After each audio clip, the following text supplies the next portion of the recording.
By way of introduction, my name is Natasha Dunn, and I spent 12 years in practice doing commercial real estate work, and for the last 6 years I have combined working at the College of Law, where I'm an associate professor of real estate, with undertaking various pieces of consultancy work for other providers such as CLT. So, authorised guarantee agreements, what can the landlord get away with? When you're in practice acting for either a landlord or a tenant, it's fundamental to know the answer to this question.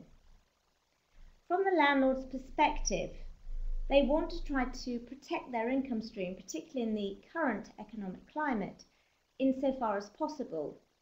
And they want to do so not only when the lease is granted, but they also want to try to include provision to enable that income stream to be protected insofar as possible on a later assignment. One of the ways in which the income stream can be additionally protected is through the use of authorised guarantee agreements, AGAs. So you need to know exactly when the landlord can be entitled to require them, what terms, and the answer to various other questions that I am going to be covering today. So, the question that you need to be asking if you're acting, particularly for a landlord, is whether or not there are any alternatives. You could include a provision in your lease that extends the guarantor's liability to cover the tenant under the lease and also any AGA, and that might be valid. So instead of requiring the tenant's guarantor to actually enter into the AGA, when you draft the original lease, you extend the liability under the provisions in the lease. The second possible option is that you incorporate a condition relating to assignment, whereby the tenant is required to first assign the lease to his guarantor.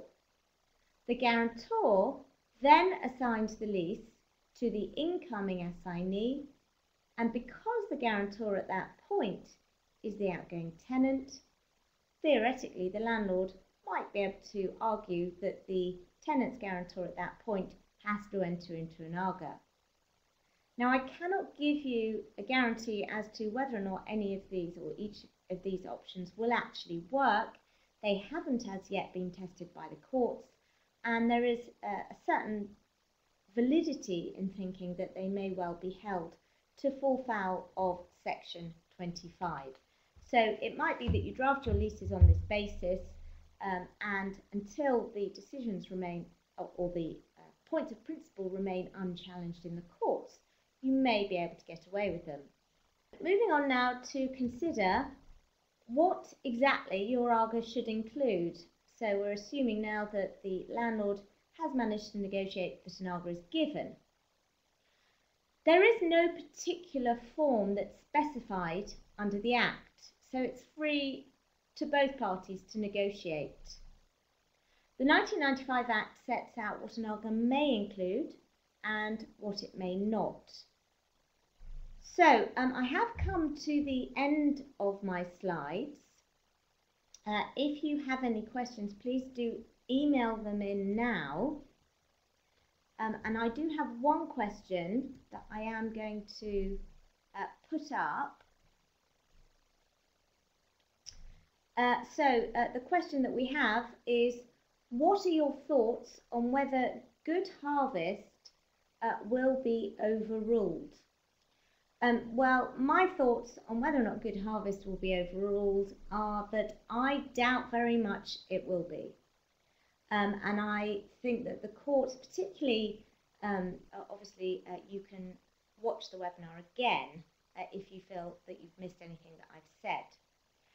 For details of further CLT live online seminars, there is also a button at the bottom of your screen.